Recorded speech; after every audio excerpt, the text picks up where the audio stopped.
El Espíritu de la verdad nos hará conocer toda la verdad, dice Jesús, y nos vuelve en estos pequeños versículos del 12 al 15 que hemos leído del capítulo 16, muy poquito, 2 párrafos, nos hace entender la dinámica del misterio de la Santísima Trinidad, cómo nosotros a través de la creación, de la redención, de la salvación y de la santificación del Espíritu, estamos en contacto con la Trinidad.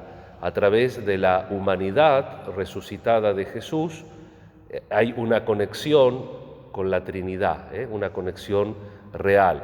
Y nosotros entonces, a través del camino de la Pascua, en el camino de toda nuestra vida, tenemos que aprender a entrar en esa dinámica del amor, de la verdad, de todos los valores que suponen y que significan el Evangelio de Jesús, el testamento de su amor, y que se van desarrollando en nosotros.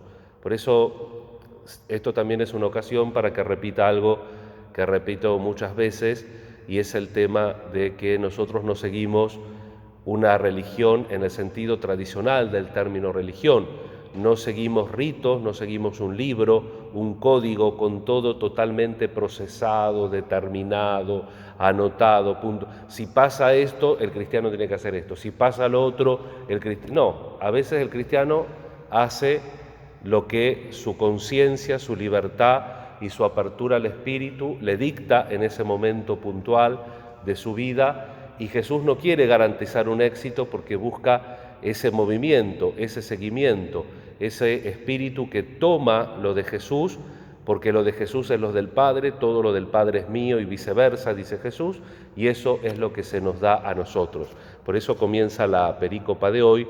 Todavía tengo muchas cosas que decirles, pero no las pueden comprender ahora. Jesús no deja todo dicho, y a lo largo de la historia tampoco podemos comprender. Hay intuiciones, usando la analogía, hay la intuición de San Juan, que está también movido obviamente por la inspiración. Cuando termina su evangelio dice: muchas otras cosas hizo el Señor, y ese hizo lo podemos entender también por dijo, pero no bastarían todos los libros de la tierra para contenerlas. Estas que fueron dichas, están dichas para que creyendo tengan vida en su nombre. Nosotros cada vez que nos encontramos con la palabra de Dios, en el ámbito propio de esa palabra, que es la liturgia, nos encontramos con esa palabra de vida, y después esa palabra de vida tiene que iluminar cada rincón y cada instante de nuestra existencia. Hoy, en los Hechos de los Apóstoles, tenemos el famoso discurso del Areópago de San Pablo. Justamente ayer o antes de ayer veía un ratito el noticiero y mostraban que en Grecia abrieron un poquito al turismo, porque están en el verano, se están perdiendo todo, digamos, las entradas del verano. Entonces ya hay pequeños convenios en Europa como para abrir algún país con otro. Por ejemplo, creo que Italia es un convenio con España para ver si puede ir algún turista a España, etcétera. Y justo abrieron la Acrópolis, que es uno de los lugares más bellos de la tierra, a mi criterio. La Acrópolis, acro quiere decir cima y polis ciudad. La Acrópolis está en la parte más alta de Grecia, y claro, está muy limitado porque sobre todo la última parte uno tiene que prácticamente subir recto, porque es como una cosa que está ahí puesta sobre la ciudad. Y el tema es que no se cruce la gente y se contagie, ¿no? Pero bueno, me hizo recordar esas visitas de la Acrópolis. Ustedes ya lo saben bien, está el famoso Partenón, y después hay otro templito, si uno lo mira por donde sube, está el Partenón grande y está el Erectrón, que es un templo dedicado a un rey mítico. Hay como 2 reyes míticos ahí enterrados, y es un templo que estaba dedicado en su momento a Atenea y también a Poseidón. Quedan restos, es un templete más pequeño, pero justamente cuando uno va a ese templete ve de lleno ve el Areópago, que el Areópago era una pequeña colinita de unos 20-30 metros por sobre el nivel del valle, donde precisamente predicó Pablo. Areópago quiere decir Ares, Marte, y Pagos quiere decir colina, la colina de Marte. Había el templo principal de ese lugar, era el del dios Marte, pero además tenía un montón de otros templetes con otros dioses, e inclusive había dioses de otros pueblos, y estaba este templete que le ayudó a Pablo a preparar su llegada. Como dice Pablo, me hice griego con los griegos, judío con los judíos, y entonces Pablo desarrolla una estrategia. Ve este altar al dios desconocido, ignoto theos en griego, y comienza diciendo que precisamente veo que ustedes son súper, recontra, hiper religiosos. Esa palabra al latín se traduce superstitiosiores, que da al castellano supersticioso. La superstición es un exceso de religión. Las virtudes son el equilibrio, el justo medio. El religioso es el equilibrado. Si le falta, ateo, y si le sobra, supersticioso. Y ellos eran por sobre demás supersticiosores, dice, los más religiosos, recontra religiosos. Bueno, ven que adoran a alguien que no conocen, al Dios desconocido. A este vengo, al que le faltaba, a este vengo yo a anunciar. Y comienza, inclusive, Pablo, que se había cultivado en el griego, domina muy bien el griego, y evidentemente que también conocía las poesías, los poetas, porque cita a los poetas y dice que el ser humano es estirpe de Dios, siempre aún en las religiones falsas se intuye esto de que cómo uno puede pensar en Dios, cómo uno puede pensar en la eternidad si uno no es eterno. Estas mariposas que nacen y viven escasas 24 horas, ¿cómo le habrás de 30 años a esa mariposa? ¿Cómo saben 30 años si lo máximo que viven son 24 horas?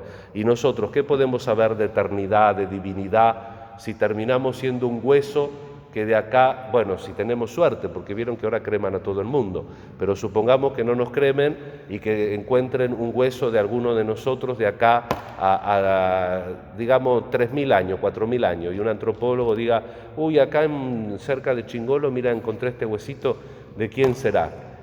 No somos nada comparado. ¿Y cómo eso que es nada, ese hueso o esa ceniza que se dispersa, es capaz de tener estos sentimientos de eternidad, de divinidad? Bueno, Pablo parte de eso que se llama la teodicea, parte del deseo natural de religiosidad, parte de Dios creador que deja vestigios en la creación, pero en algún momento tiene que anunciar lo que va a anunciar, que es la resurrección. Y entonces Pablo, cuando toca el tema de la resurrección, ahí hace agua, y alguno queda, pero se le van la mayoría, ahí le queda Dionisio y alguno más, el famoso Dionisio Areopagita, pero luego la mayoría se va porque el núcleo. Después él en una carta, tal vez pensando en esto, le va a decir a los Gálatas que él no fue con la vana presunción y la elocuencia humana, sino que fue pobre, fue frágil y fue a anunciar a Cristo y a Cristo crucificado. Escándalo para los griegos, porque los griegos no entendían el tema de la resurrección. De hecho, un personaje de ellos, un médico, Escolapio, que se atrevió a resucitar un muerto, tuvo tantos castigos que ya en la idiosincrasia popular el tema de la resurrección era un tema que se llama híbrido, que no podía tener cría. Vieron que el híbrido es aquel que no puede tener cría. Por ejemplo, entre un caballo y un burro, el bichito que nace es una mula, y la mula no puede procrear, es híbrida. Entonces, un concepto hibristés es un concepto que no va ni para atrás ni para adelante. Cuando Pablo pronuncia resurrección, la mayoría no tenía la forma mental para poder entender lo que estaba diciendo. Y esto nos hace reflexionar que, bueno, que tenemos que tener muchas inventivas, que tenemos que tratar de acercarnos, como hace Pablo, a la cultura y al lenguaje de los judíos, a la cultura y al lenguaje de los griegos, pero hay una cosa fundamental y que no tenemos que renunciar, y que es anunciar lo que vamos a anunciar. Y Pablo no podía callar la resurrección de Jesús, la tenía que anunciar.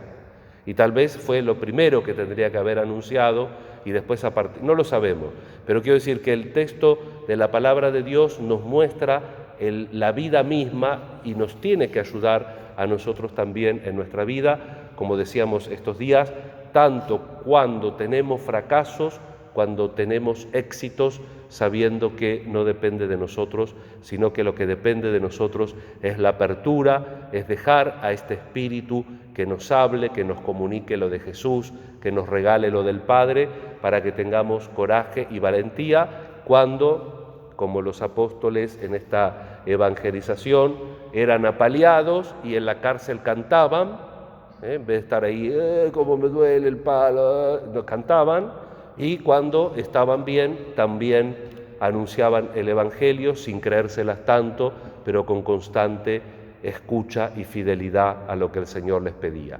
Vamos a encomendarnos a la Santísima Virgen, le pedimos al Señor todas las gracias, necesidades que queremos para nosotros, para las personas que se encomiendan a nuestra oración, y sobre todo le pedimos la gracia de poder siempre y en todo momento testimoniar con valentía y también con creatividad el Evangelio de Jesús. Que así sea.